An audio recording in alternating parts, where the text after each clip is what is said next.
Welcome to Home's Room. Just like Homeroom, we start off our day getting together with our homies, swapping stories, even a little kiss and tell action. This podcast contains language not suitable for younger listeners, topics about sex and mental health. Discretion is advised. Our views are our own. Let class begin. Welcome back to Home's Room. I got another guest here. A mom, a holistic healer, PhD, liver of quite a few different lives, and a ball of good energy. Welcome, Dr. Kristin Wild. Thank you for being here.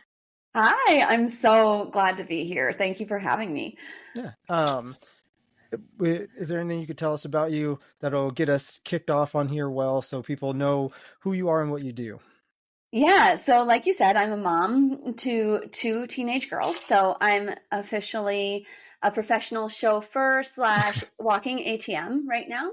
And just living the dream. And I also have 5 cats. I'm a little bit cat obsessed. Yeah. And then, I overcame a really difficult illness after 10 years of being very sick, being told I wasn't going to make it, being told I needed 4 of my joint replaced, and then coming back through that. It's just, I've had a very full life, and because of these experiences, it has given me a new level of empathy and compassion for human beings, and just fueled this fire to just help people find more joy. Yeah, I love that. So I also I'm a girl dad. I have 2 girls. I have one teenager. The other one's just young enough that like she's still like we call her the stabby one, so she's got her own set of rules. But Totally. I don't have 2 teenagers, so I can't imagine what that is going to be like in a few years. So yeah, it's a thing.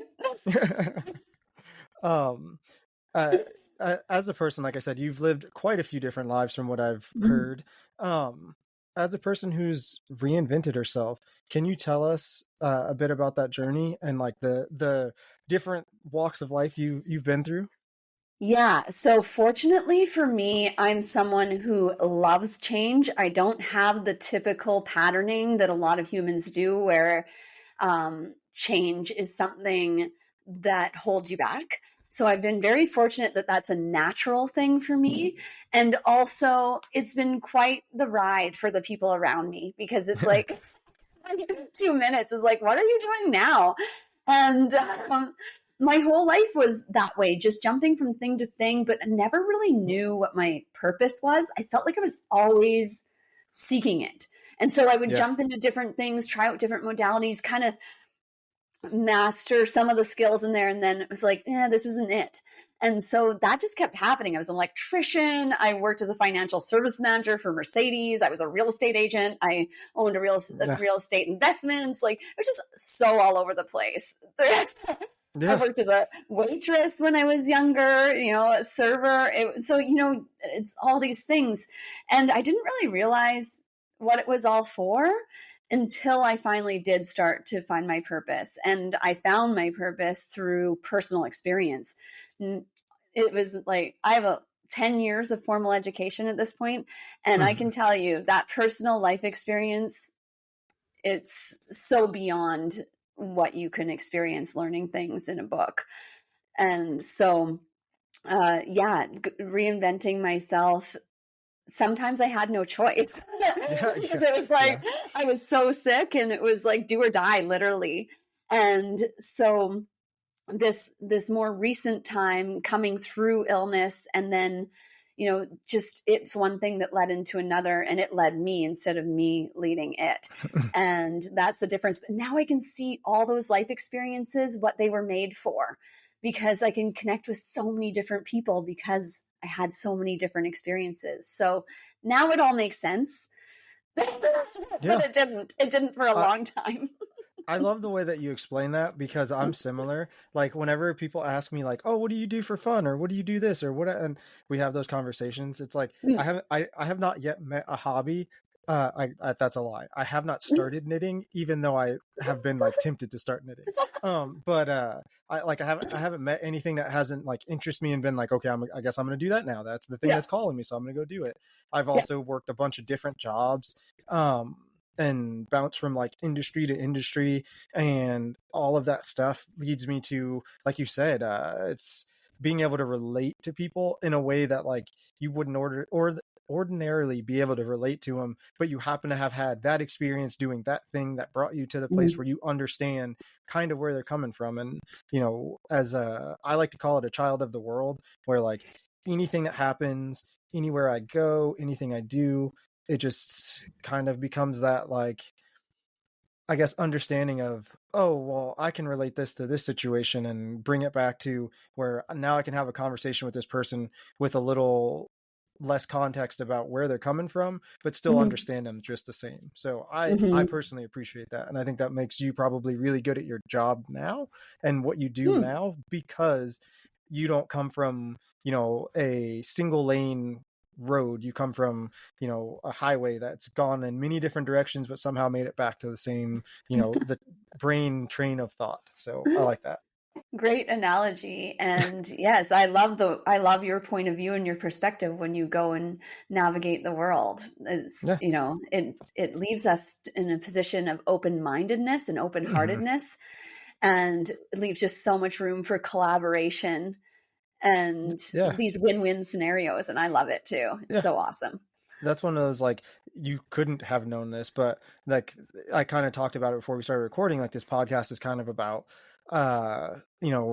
supporting all walks of life, no matter what it is, because I believe that you can learn absolutely anything from absolutely everything. So, having that outlook, which I didn't necessarily know going into this, that makes me even more excited to, have this conversation with you, because at the end of the day, your walk of life and what you've been through, it may not have been specifically mine, but I'm sure I'm going to take something from it. And the listeners out there could be somebody that had, a similar situation here, and you make them feel seen or heard. And, even if it's in a situation like me and my co-host talk about grief a lot. And we, like, to me, it's like, even if it's a commiseration more than like a celebration of something, it's like, that's perfect. So you deal with autoimmune disorders. Can you tell us a little bit more about autoimmune disorders and the kinds of things that you're working towards with your clients? Totally. Yeah. So autoimmune has become rampant, and it is now the number one cause of death in North America. And it's spreading throughout the world, but it's very predominant in Western culture.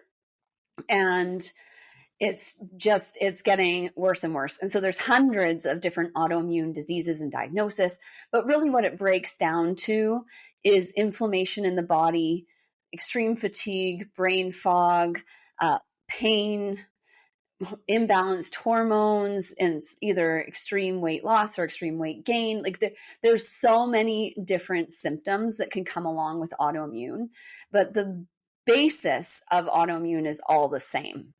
And it's cells that are not functioning well. And so they're producing poor DNA, which causes more and more symptoms, and people end up in this catch-22 cycle. And unfortunately, it's the complications from the autoimmune diseases, like the infections and the secondary issues, that end up leading to death. And so we're in a very serious crisis when it comes to our health and what's going on. And you can see how it all happened. We live in a very high stimulus society right now.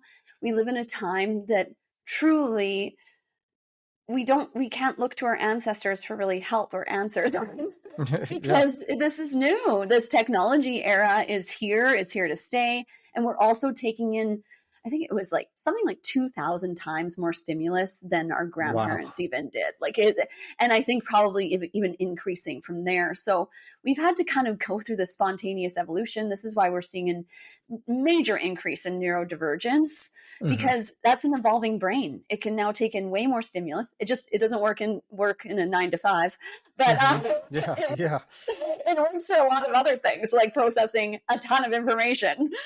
And so, yeah, so this is where we kind of stand right now.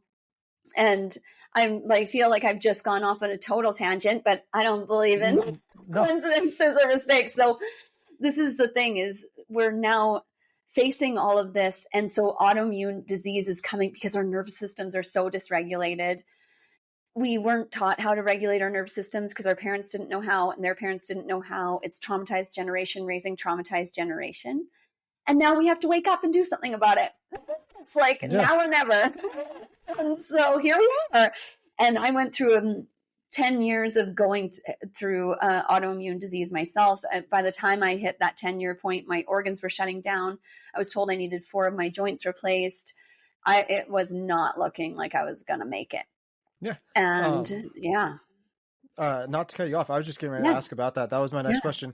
You saw my eyes dart over, and I was looking like, there's a question I was going to ask later about what you were just talking about, but I was like, I'll save it because it'll come full circle that way. But I did want to ask you about that. So like, we love hearing stories about people who, didn't give up. And when you were in that battle of your own, what words did you wish somebody had said to you, as you were starting that battle of your your immune, I don't want to call it like battle because it sounds but like I can't think of a better word. I call it a journey. There you go. There you go. Because I did the same thing. I don't want to put that context on it, but it was it was definitely day-to-day survival. And so the biggest thing that I bring to people now that I wish I had someone was hope. Because there's so many people that they just go down the same path, and so they've seen so many people die from this, and they're told there's no hope. That was my experience. Everywhere I turned, I was told there was no hope, and that I had a psychology problem because I believed deep down that I could heal myself. I was like, there's no way this is my life.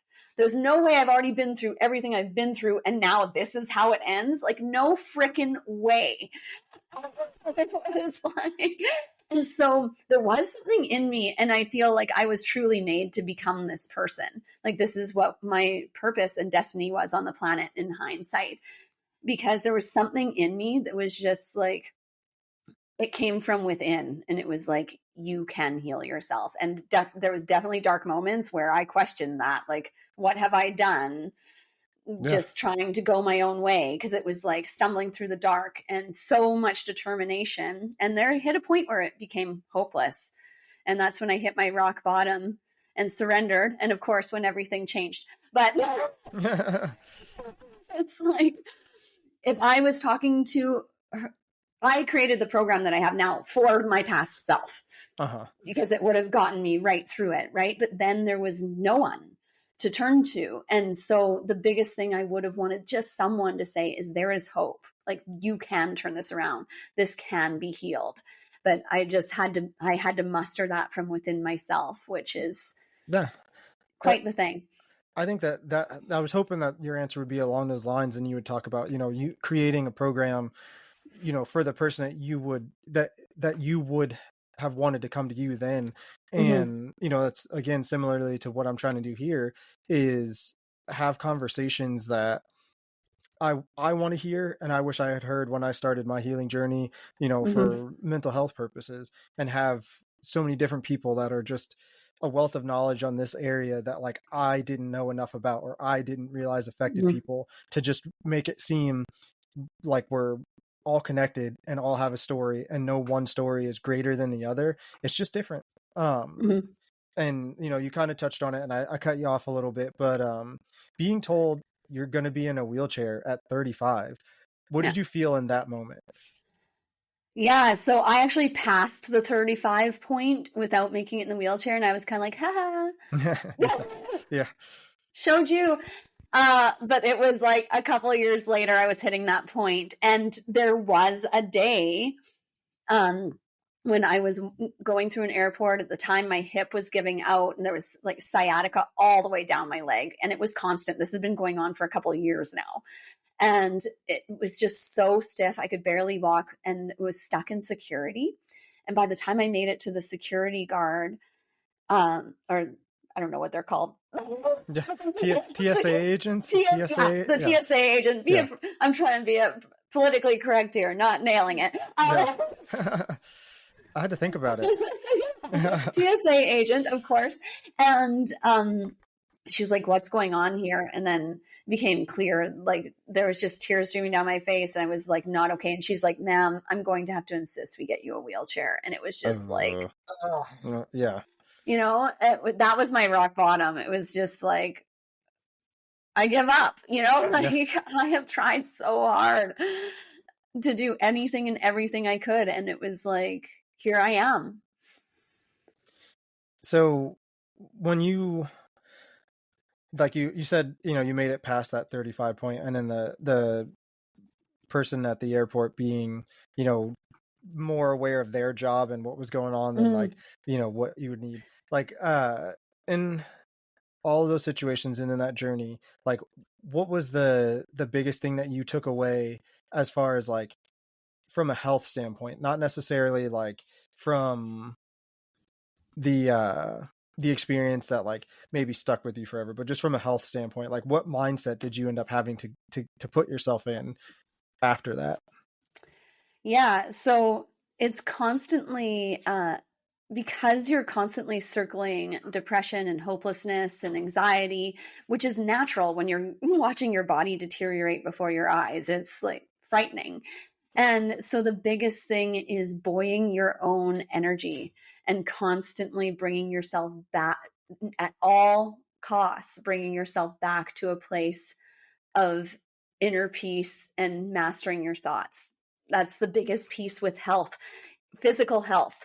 And, you know, I feel so fortunate that the way my education went was into psychology and into cellular biology and chemistry, because bringing all of those things together makes so much sense, because our thoughts literally become things. They're, you know, every time we have a thought, we're releasing neurotransmitters into the body and it's communicating to our body.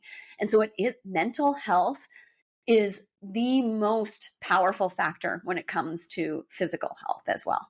Yeah, I agree with that. I think, you know, from listening to you talk and things that you said, I definitely, there's a lot of it that I agree with. And, you know, what you just said kind of flows into like one of my pet peeves. I don't know if it's one of yours, but it seems like, you know, the one size fits all, like medicate and send home is kind of the opposite of the message you're trying to put out there. So, you know, can you tell me a little bit about that? And you don't feel like you got to cut it short or anything. I'm fine with whatever you got to say.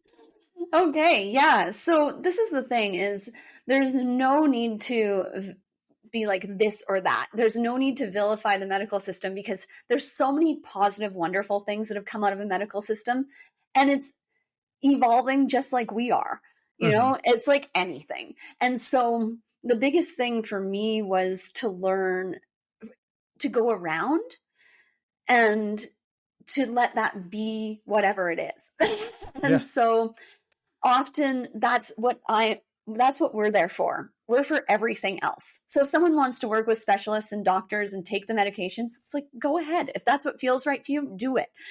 And because what the idea is as your cellular health rebuilds and you regain your faculties and you're out of pain and out of inflammation, well, naturally, you're not going to need those medications. It's like, it's just a natural side effect. And so the thing is yes, when we compartmentalize health to one specialist at a time or one modality at a time, then, you know, it's like the butcher wants to butcher, the baker wants to bake, the candle maker wants to make candles. And that's because that's what they're trained to do. And even if they went outside of that, they could lose their licensing. Yeah. So you can see why this has happened, and it's just how things are set up. And we hope eventually it changes, but time is of the essence for so many people. We can't wait for this to catch up. So we're there for everything else. And, getting in touch with our natural rhythms as human beings. We are animals, and we can't pretend like we're not. We came from nature, and we can't just dictate to our bodies what we think it should do or not do. It's like flesh and blood animal body. And so we have to treat it like that. It's the food we put in, it's our movement, it's our connection with the earth. It's, there's so many factors, our sleep rhythms. And then, of course, how are we using our brains? Are we stuck in our animal brain, fear brain, or are we functioning from our prefrontal cortex? Because that makes a huge difference in what's going on in the biochemistry of your body. So it's bringing all those things together. Once that comes into alignment, naturally your cells can release those neurotransmitters that they're stuck all over them, bogging them down. They can start release toxins properly, and then you have these properly functioning cells, so that when there's communication with the cells from your neurotransmitters and your food and all the things that are coming into your body, it's healthy and it can process instead of being bogged down by all this disease and dysregulation. Once that happens, then your cells start producing healthy DNA, and the natural side effect is improved mental health and physical health. It's a side effect of rebuilding our cells. Yeah. My mom's a PT. My dad was a respiratory therapist. So I growing up, I've seen changes in the way things are treated and the way things are, even like my mom, physical therapy when I was a kid versus now, the amount of frustration she has because people do feel like they only get to see and listen to this doctor, but they don't go talk to this doctor. And she's telling them one thing, but they don't want to listen to her because their doctor said this one thing, and they're only stuck on that. And, when it comes to, diseases and things that attack your ability to function and move, that's when you go see my mom. Like, that's what she does, is she specifically works with a lot of people that have had strokes and things like that. So she's trying to get you to live at the best quality of life that you can live at, not the best quality of life like you're going to be 100%, because that's never the goal. The goal is to get you to a place where you can function, you can take care of yourself, and then the rest is kind of on you after that to use these practices that she's given you. And it always kind of throws me for a loop when people say, well, we have these problems, and cavemen back when, didn't have these problems. It's like, yeah, but they didn't have a phone. They didn't sit in traffic in an uncomfortable car for 45 minutes one way while eating, food that isn't good for them and getting no sunlight because of the way that they work. Like, there's so many more adverse things that you're dealing with as a person today. The recent developments in blue light and things like that like are showing to have an effect. That stuff wasn't an issue then. There's one of my friends loves talking about red light therapy at night and using it as after I can't remember if he said it's like after 6:30 or after 7 o'clock or something like that. Like, you should take in more red light and dim the lights or have lights that are automatically set to change in the output. So it gets you more on a I guess prehistoric sleep cycle where your body winds down. And I think the fact that those things are coming out, those things are being talked about and researched, that all of those things play an integral part in living healthy. Like, if you have that McDonald's, but like that McDonald's isn't the singular thing that is making you unhealthy or making you have whatever issue. It's also so many other areas that you can address and fix. And for what you're saying and the way that you approach it, I love that there's kind of like I'm going to use a bad example because there's more than 8, but like a spider standing on 8 legs, like, it'll still function if you remove one of those legs, but if you're only focused on one of those legs, that spider's not going very far. So like it does take somebody like you, that, like you said, that's here for all of the other reasons, not just this one. And I think that's huge. So Thanks. thank you for that. I'm just so thrilled to be able to be the person to do this, because at first when this first started happening and it was like, me, I'm supposed to teach you all how to cure themselves of these incurable diseases. Me? It's like, and then it just got to the point like, yeah, why not you? And then of course it snowballed when it's like, I owned it and it was like, yeah, I'm going to stand in the fire and say, these diseases are curable. And now here we are years in, I think we're on year 3 now. And we've worked with hundreds of people, in overcoming autoimmune that are thought to be incurable, that they went years of jumping from specialist to specialist with no answers.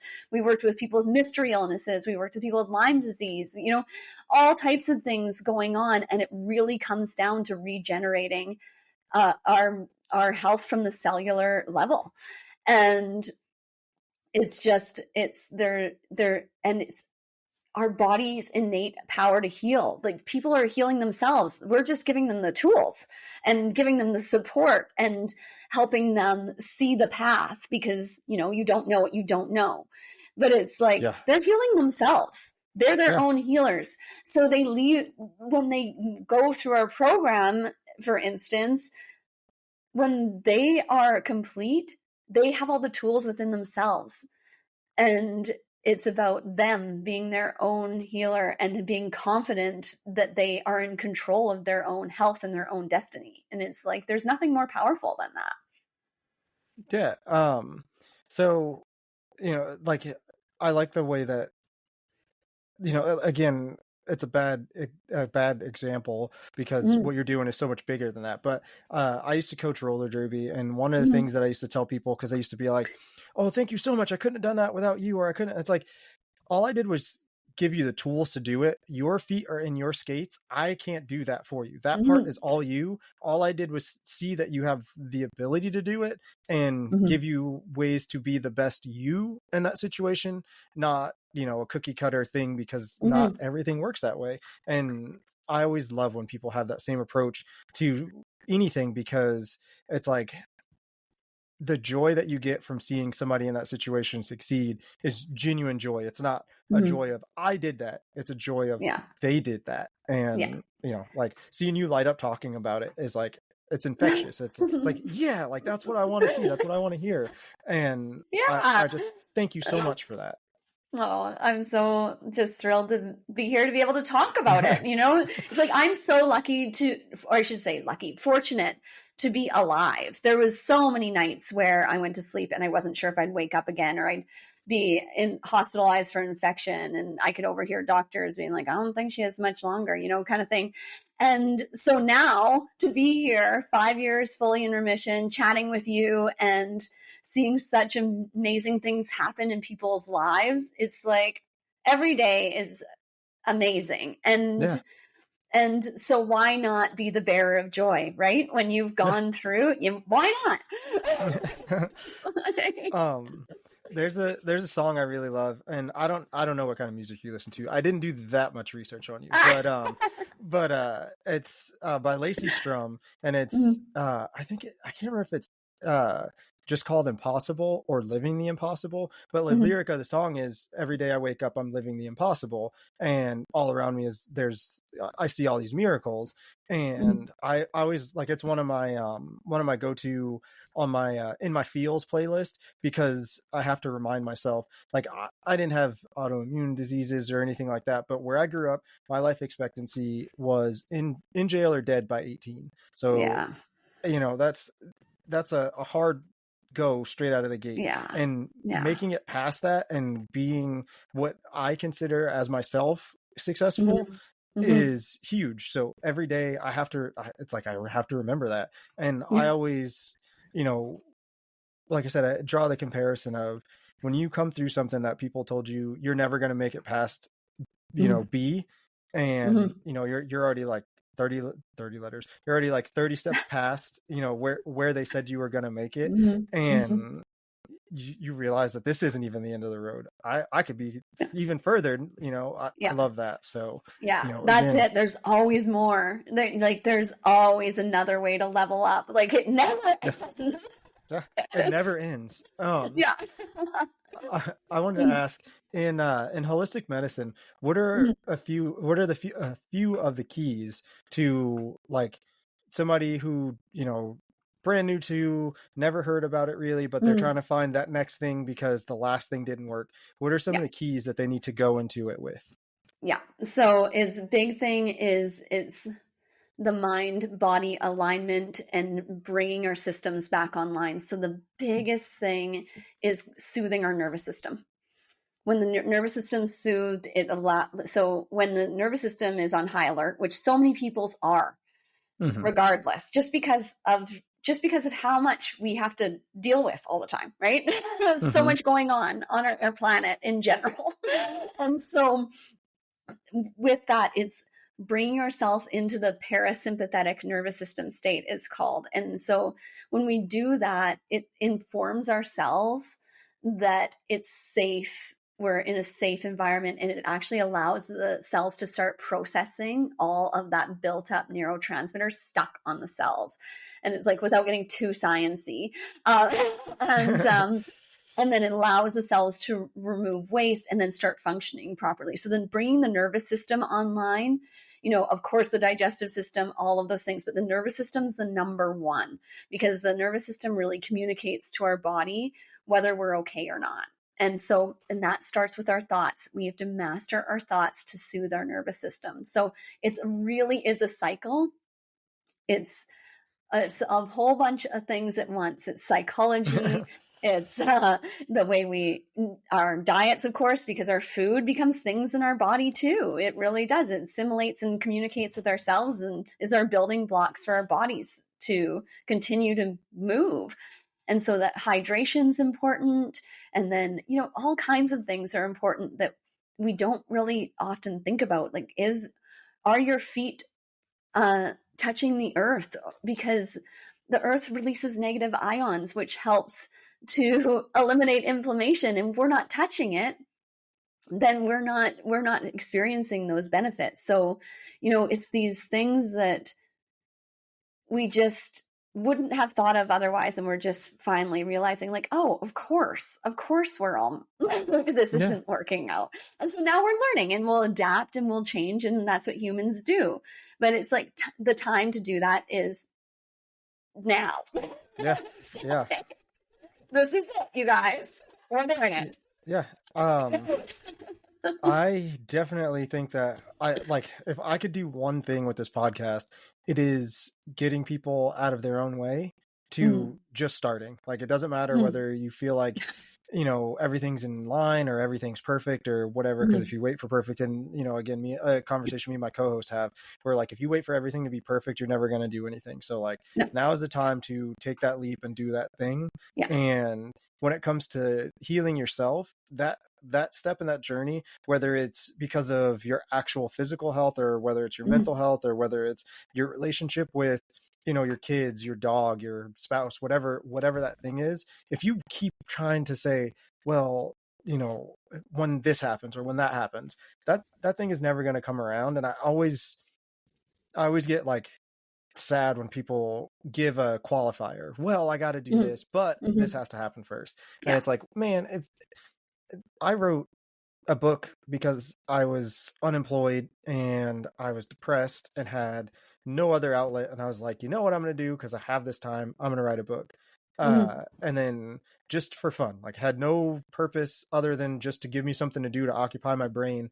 And then it turned into something that I published. So like, had I said, oh, you know what, when I start working again and I feel a little bit better, I'll do this. But what ended up happening was I started to feel better because I was focusing my brain power on something else. And I started to think, man, I miss writing. I love this thing. And I found something to be happy about. And then I found a job, and all those things started coming. And I think it's, like I said, the biggest thing that I wish people can take away from this conversation or any other conversation I have on this show is that just take that step. That first step is literally the hardest step. After that, yesterday was the hard day. Tomorrow is just another day now. So totally. And that's it. And it's one tiny step at a time. It's like when we take the time to master one small aspect and then move on to the next one, change actually happens way faster. because our brains do not like change. So that's why you got to give it something digestible.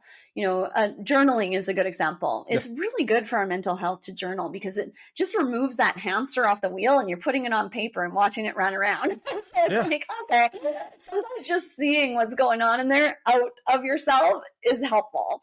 And so, but people really struggle with journaling. And so often what I tell people is when they first start, it's like, set a timer for a minute and make yourself stop at a minute.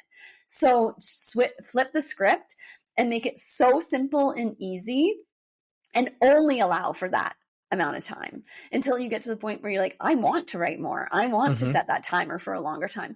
So it's like reverse psychology yourself. Yeah. it's like I love the set a timer and only give yourself, like a minute. And then at first that it's going to be like, oh, I have to do this for a minute. And then once you get into the rhythm of doing it, and like, it does become I want to keep doing this, but I only have a minute, man, it's a, like you said, a reverse psychology motivator. And I absolutely love that tactic.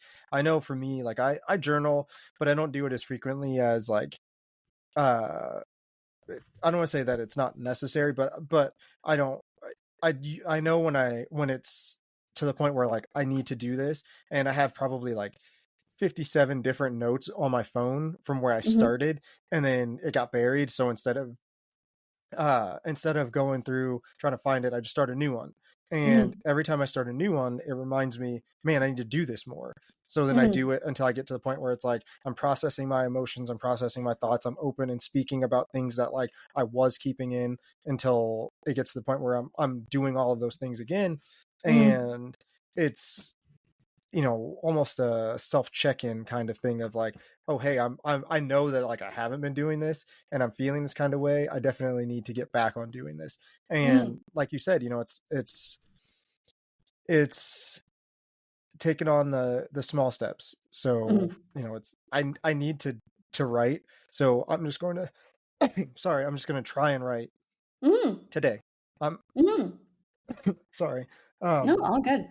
I think that's amazing. I love that message. So, what do you think happens when a person takes, the full responsibility and applies it where it's appropriate, like for their actions, their role, their process in a situation? Yeah. And so this is a really good question, because I work with people escaping domestic abuse and helping them navigate that and overcome it and regain their personal power. And that's a big piece of it, what you're talking about there. And so the biggest thing is really creating your own sense of self-respect. Yeah. Yeah. And we do that by taking responsibility for everything. It doesn't mean that what's going on around you is okay. It's like, okay, I made the decision to be in this relation. Like, this is an extreme example, obviously, but I mean, you just tear it back from there. But it's like, I made the decision to be in this relationship in the first place. It was out of innocence. If I had known better, I would have done things differently. But I'm going to take responsibility for the position I'm in. And that just helps draw that power back into you, because everything happens from the inside out. It does not happen the other way around.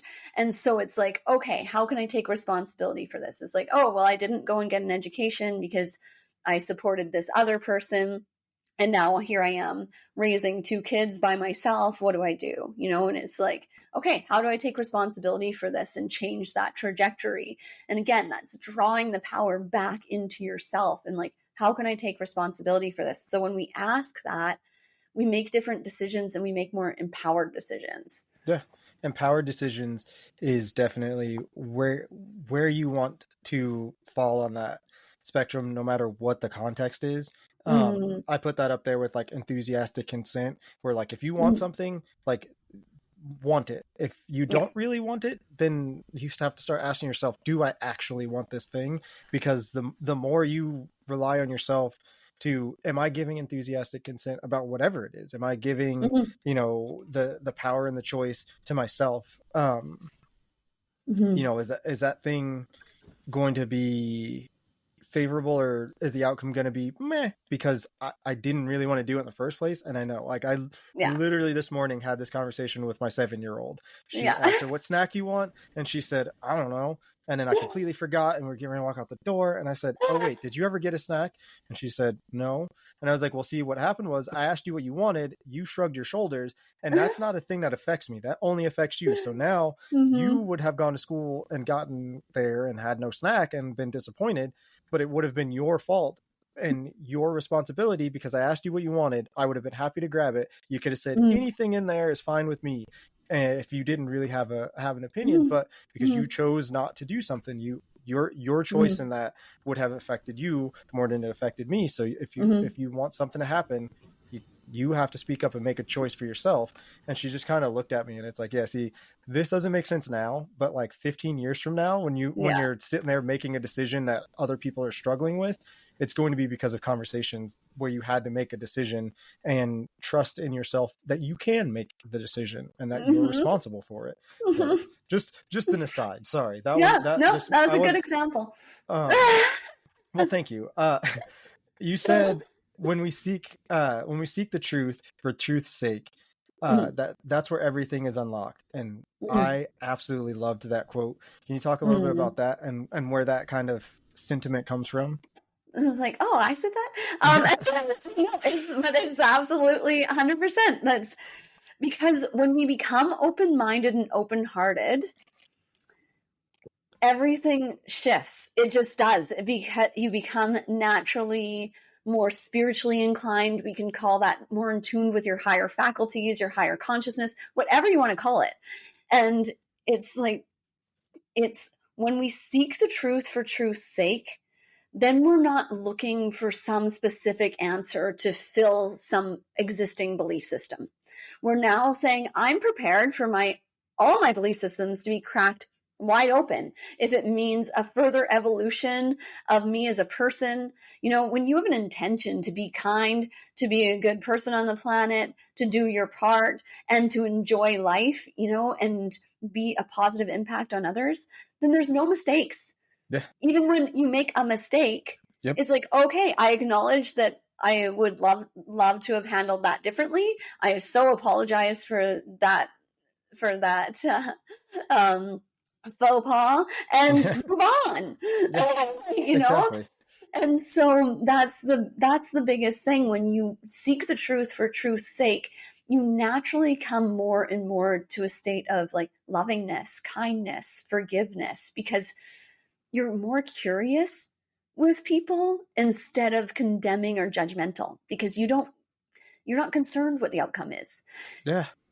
That one piece at the end is what if I could boil down a mental health journey to like one thing, that's the thing that you learn is you stop being concerned about the outcome, because everything else is just kind of like, oh, okay, this isn't as bad as like it used to. Like I don't, the outcome is no longer the thing. I'm in this moment and I'm okay with that. And I love that so much, because again, it is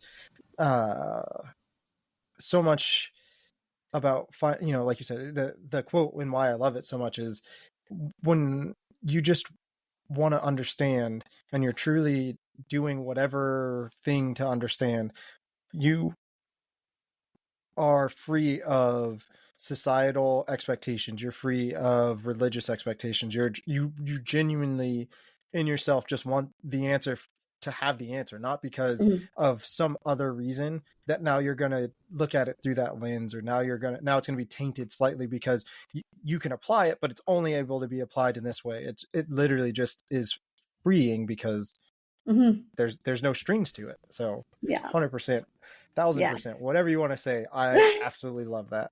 Me too.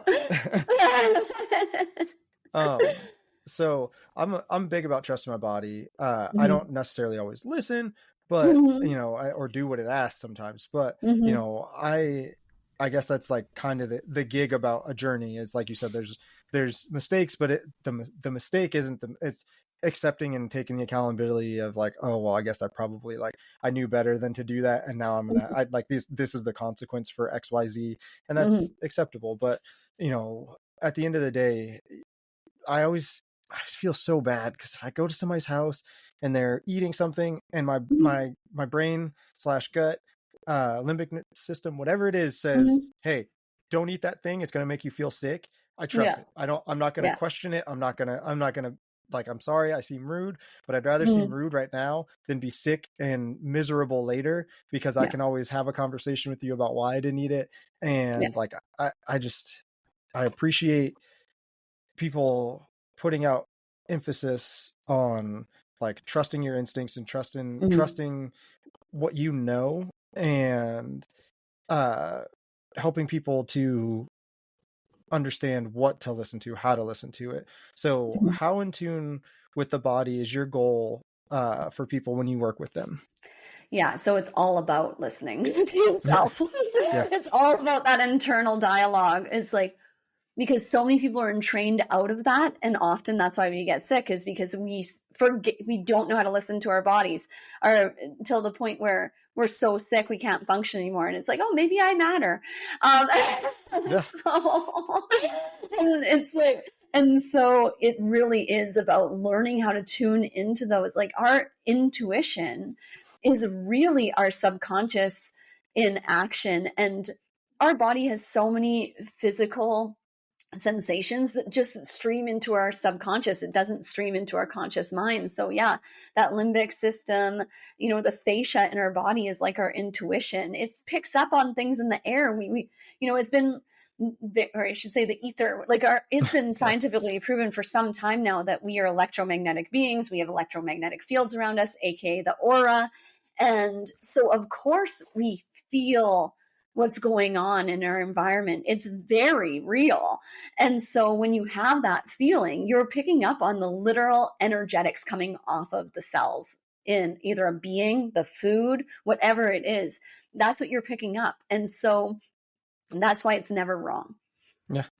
I love this, like, that conversation, and I could stick on that topic for forever, because I wish, again, people listening to your body, you know, there's that whole like concept of the people who used to follow their gut and have gut instincts were actually like revered in, you know, days of yore, simply because you those people were, they had just better instincts, not because of any factor, but the fact that they listened to their gut telling them no, or their limbic system telling them no. So just a quick lesson, if you could, how do you feel the yes or no in your body? Like do you know, is it shoulders, chest? Like, how do you discern those feelings?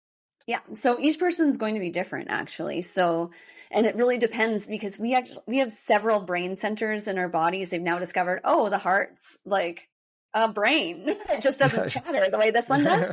And so that's why we constantly like separate the mind from the body, but the mind is part of the body, but it just talks a lot. So it gets the most attention because it's like, and so, but there's different parts of our body that's going to give us different information. So you think about, often people, like when anxiety comes up, they feel it in the gut. That's where your adrenals are. That's like one of the brains, right? And so often people feel it in the heart, the throat, or the gut is like the most typical places where you're going to feel your response. And so really it's super simple. It's either going to feel light and breezy, like, oh yeah, no problem.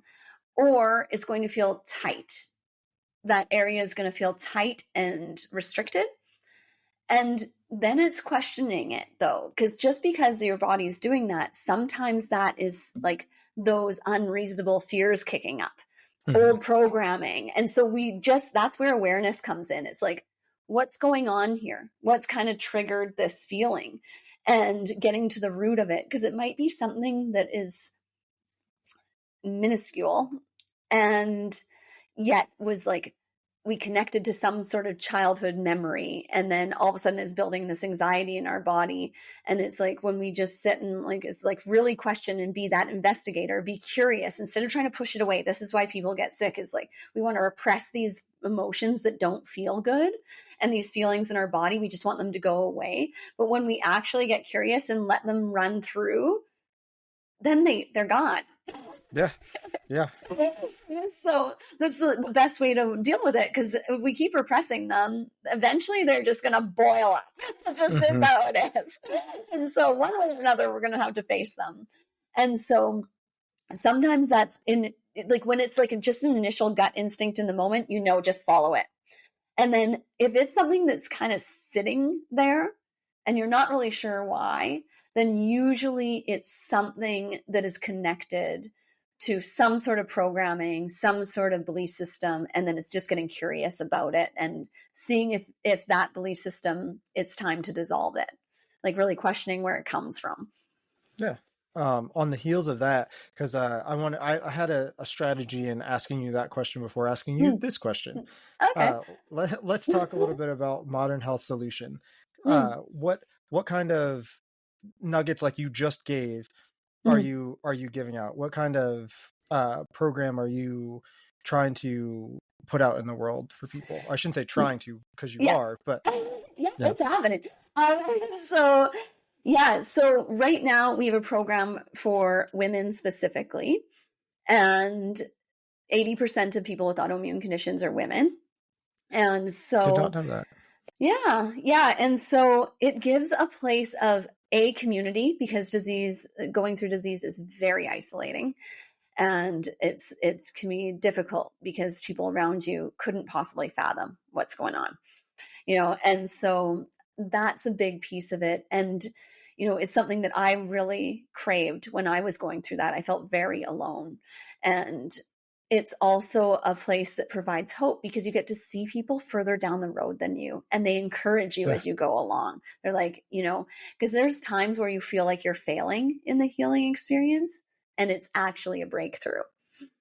So it's it's having the people around you that's like, no, man, this is a good thing. This is awesome. Keep going, because it's like when you feel like you're hitting those plateaus or those walls, there's people there to like hold your hand and walk you through it. That's the biggest thing and why I made this for past Kristin. Like I have so much compassion for her and so much gratitude for that person and what she went through to bring me into this present moment and create the person that I am now. And she went through hell for this. And it's not necessary. And so that's why this is created, because it takes people, like we were just talking about, that step by step. And and it doesn't matter how long it takes to master each step. We just never give up on you. And some people we work with, it takes them like 9 months to start going in remission. Some people, they go into remission so fast. I'm like, how on earth did that happen? But I won't question it. Yeah. I don't tell people like what's scientifically possible or not, because then it's putting my own belief systems on it, because there's been people that have just blown what is thought to be typical science right out of the water. I mean, like I was told I needed 4 of my joints replaced, and that was that. And I've been able to fully reverse 3 out of the 4, and my 4th one is still healing. So, that's medically impossible. And yet, here I am. Yeah. And so that's the thing. I don't tell people what's possible and not possible. It will be the unwinding of their own belief systems and really developing the new healthy cells. And everybody's different. Everybody's unique. So this way you get to hold their hand no matter what their experience looks like, and hand them the tools that they get to learn how to use them. And they do it on their own timeline in their own way.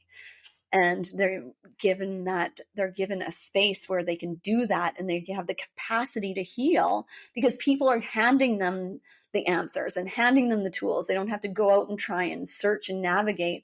So it negates, that for me took I'm now 15 years in since I first was diagnosed. I've been in full remission for the last 5 years, but I have not stopped learning since then. And I still am going. It's getting more fun now. Now we're studying longevity and biohacking. So it's like, there's always another level of health. But when with people that we work with, they're in a place most often of like desperation and hopelessness. And so sometimes it takes a bit to walk your way out of that.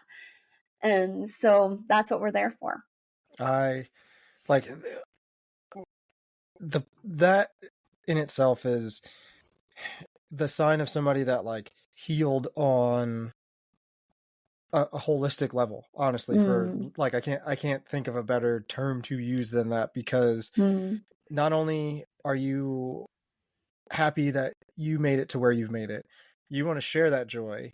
And the thing that I think a lot of people fall into the rut of is, I want to do good, but they never take that step to actually do good. And it doesn't take, starting a program or starting a podcast or whatever. It could be as simple as just being in the community that is, calling to you because of the struggle you went through. So like, like you said, that one of the big things is that they get to see people that are, them, but, a little bit further down that road. And that could be enough for somebody. So, a lot of times, like I said, we like to call them gatekeepers here. People gatekeep that stuff. And they're like, I'm not gonna, you wait till you get to here and then we'll talk. And I don't, we can't stand that. It just bugs us so much. So people that are putting forth effort to welcome people into the circle and say, look, I've been where you are. I want you to succeed, because I know what it feels like to feel like you have no success possible. And I know you can, and I want you to, and I'm sorry, but I'm not going anywhere. And look, all these other people that are surrounding you are not going anywhere either. So again, like, that warms my heart so much. Oh, I'm so glad. So wrapping it up, we have some this or that questions. Are you ready? I'm ready. All right. So a quiet house or a mom's trip with whoever you want to join you? Quiet house, 100%. I like it. I like it. This one kind of touches on a topic we were just talking about, but hope or knowing? Hope. Yeah. That's when I wrote that one, I was like, hope is definitely where I fall. And then the last question: having already been on a journey of self-discovery before your diagnosis, or leaving it just as it is. So having already been down the road of self-discovery, healing, and like kind of knowing how to do all the things you can do now, or discovering everything that you discovered through the journey that you discovered it just as it was. Yeah, just as it was, because one of the main reasons why what we do is so effective is because I truly lived through it. And if I had known better, I would have cured myself within as soon as I diagnosed it. And then it wouldn't have been much of a story. Yeah. Yep. So it really is, as much as it was awful, it was like living in a human torture chamber day in, day out for years on end.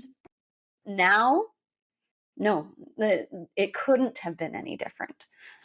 I was hoping that was going to be your answer, and I kind of set that one up on purpose, because it takes the journey to arrive at the place that you've arrived at. And if you'd never been on that journey, like, the program you created wouldn't be here. I wouldn't be who I am. Exactly. The ball of good energy that you are right now, maybe like slightly different. Like I said, you did a bunch of different jobs. Maybe you're still selling Mercedes, or like, doing something else, instead of what your calling is to do. And speaking of calling, if people wanted to get in touch with you, where should they come to find you? You can go to my website, because I also offer mentoring and speaking. That's something I don't really advertise, but I do make it available to a few people. And then you can also get in touch with kind of our program, what it's about. And there's a mini course in there for women who are experiencing autoimmune, really understanding what's going on in their body and why they got sick. So, and that's complimentary. So if you go to drkristinwild.com, and it's all I's, no E's, if that makes sense, then that's a great place to get in touch with me, find out more. You can see other interviews that I've been on different topics. This one's been super fun and I love it. And so, yeah, you can just get to know me better, and I'd love to get to know you better. And it's awesome. Well, thank you. And we'll link that stuff in the show notes. I also have been following your Instagram page for probably about a month and a half. And your quotes and things that you put up on there have been like, it's like, oh, I love that one. Oh, I love that one. So I just want to make sure to say that. So like I said, all that stuff will be tagged. Thank you for being here. And thank you for sharing, a message that, like I said, I hope reaches people, but more importantly, I hope lets people know no matter what journey you're on, it's about the journey, and the destination stops becoming the important part the further down that journey you go. For sure. 100%. I love it. Yep. The bell is about to ring. If you want to drop us a voice message or simply ask a question, you can do that by clicking the link in the show notes below. Be sure to leave us a 5-star review. It helps more people find us.